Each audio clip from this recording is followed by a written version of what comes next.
I'm Sean Chuma, and I'm going to show you how to do a proper setup for a PCA and a handheld bass jump. So I've seen people do it wrong sometimes just with the way that they have the bridle routed in their hand, so this should clear up a couple issues. This isn't the only way to do it, but this is how I do it, so it's definitely a right way, but it's not the only right way. There's a couple of different variations on how to do it. So I've got a rig here, act like someone is wearing it, and so we're on the edge here, and what I want to do for a PCA is to take the pilot chute out first, and then I want to pull it out from where it's tucked into the side flap on the bottom. And it's always good to have the pin flap open so that you can see the pins and know that everything's okay.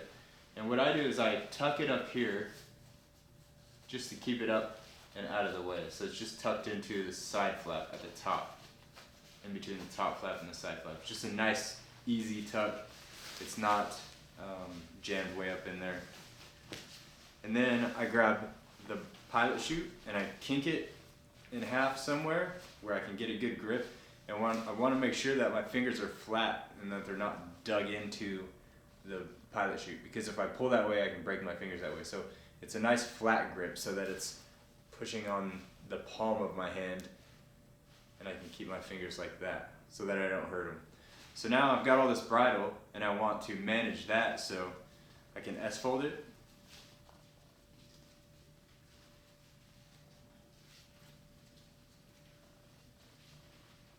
And so I'm going to pull everything to line stretch with my right hand, and I'm just holding this bridle with my left hand.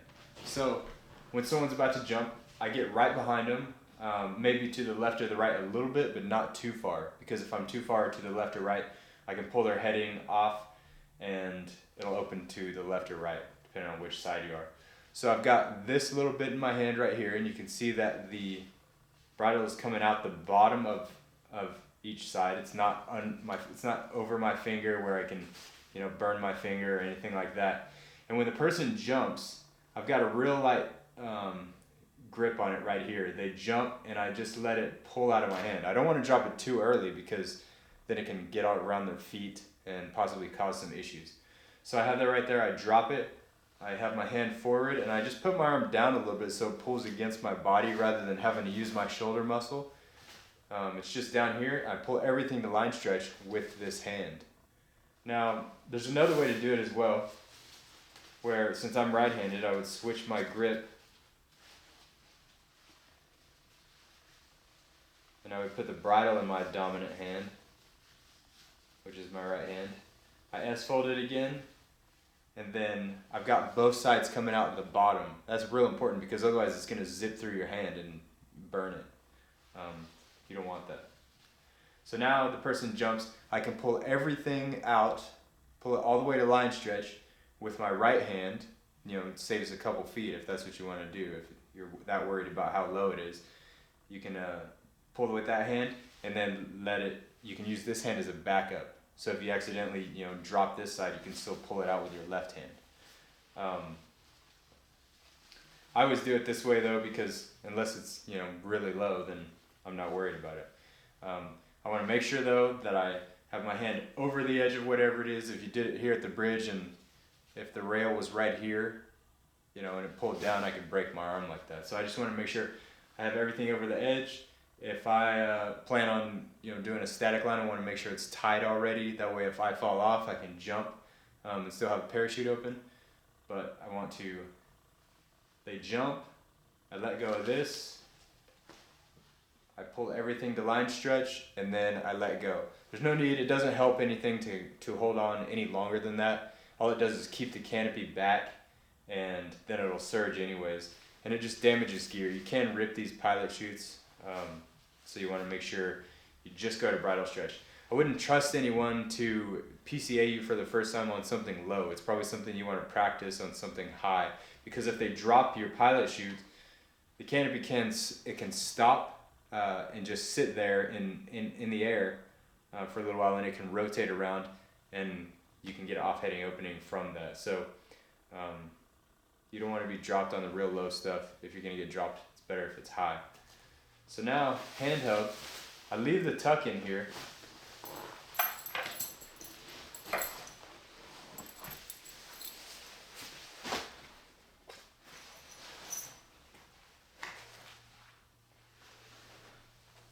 So I've got the tuck over the shoulder still, just to keep everything up and out of the way rather than being down here. And I just want to get a full arm's length right here so that I've got enough here to throw it and not pull the tuck out. So then I want to S-fold it in my hand. Notice how the bridle's coming up out of the top of the hand so that when I throw it, everything's going to float up. I just S-fold it in my hand. It should be, not too much farther than, not too much wider than your hand, because you don't want a bunch of bridle hanging out where your fingers can get caught on it.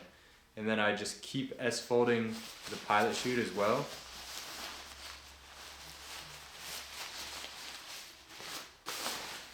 And I fold it all the way up. Some people leave it out looking like a mushroom or a chef's hat. I just like to do it like this, that way I can throw it all to bridle stretch. But it's all folded, it's coming out the top of the hand there. That way I throw it and it all just floats up. Rather than it being on the bottom of the hand when you throw it, it could come around the arm like this. You don't want that. So that's that. I hope it helps. Yeah.